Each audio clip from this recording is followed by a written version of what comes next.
Okay, so this is an oh for fuck's sakes situation, but not the type I usually do where I'm like, oh for fuck's sakes, that person is stupid. What are we doing?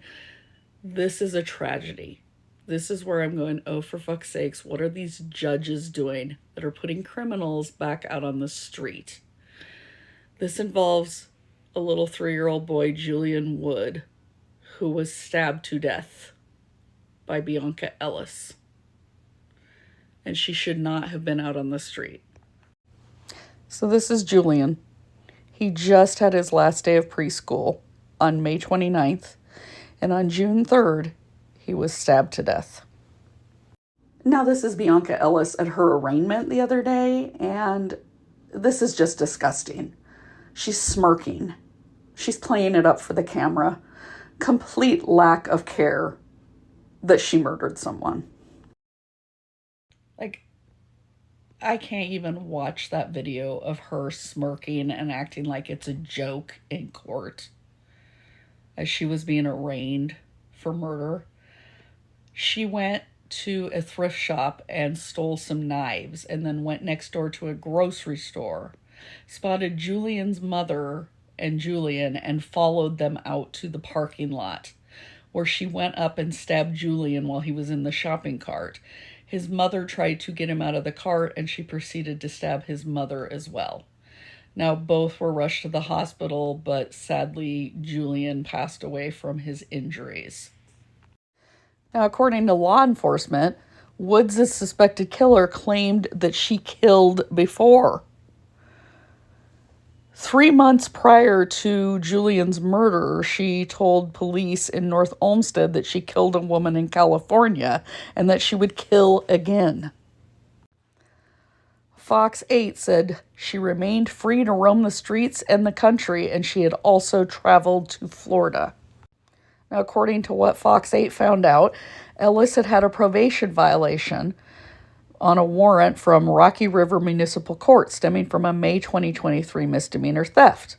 Court records in Kern County, California show warrants were issued there for Ellis in February of this year. She was accused of 3 counts of battery on a person.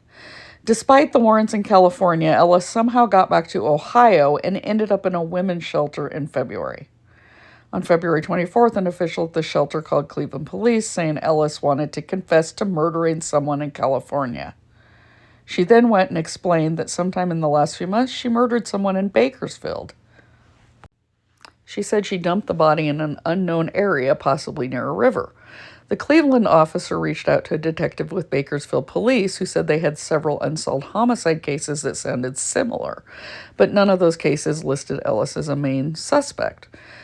The Cleveland report also stated that Bianca told officers if she was not taken to jail, she was going to murder someone at the shelter.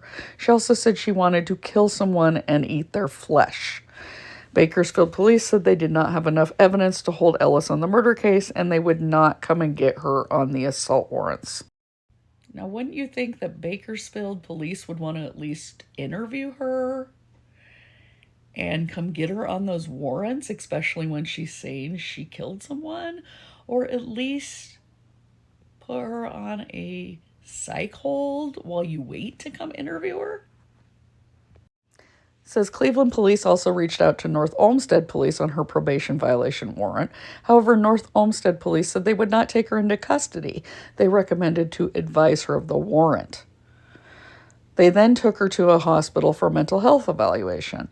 The report further noted that when she was at the hospital, she became extremely irate, agitated, and began fighting with nurses, doctors, and police. She was sedated for her safety. It is not known how long she remained at the hospital, but a few weeks later, she was arrested near Orlando, Florida.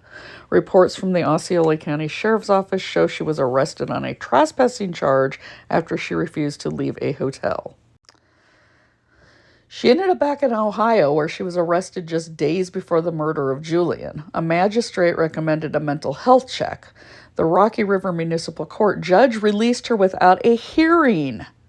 Last week, the judge told the I-Team he was unaware of anything alarming when releasing Ellis, and that he would handle the case the same way if he had to do it again.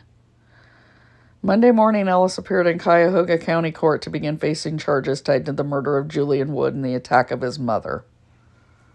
I'm sorry, but those officers that didn't want to take her in on the warrant, and then the judge that released her without even looking at anything in her file, to me are just as much liable for young Julian being dead. I mean, I said this before. How much longer are we going to put up with this? How much longer are we going to put up with these judges and officials and law enforcement that don't take crime seriously, that put these people back out on the street to continue to offend until it eventually leads to murder? And now we've seen a little 3-year-old boy, just days out of his last day of preschool, slaughtered in front of a grocery store. I mean, oh, for fuck's sakes. This is not right. This is sad.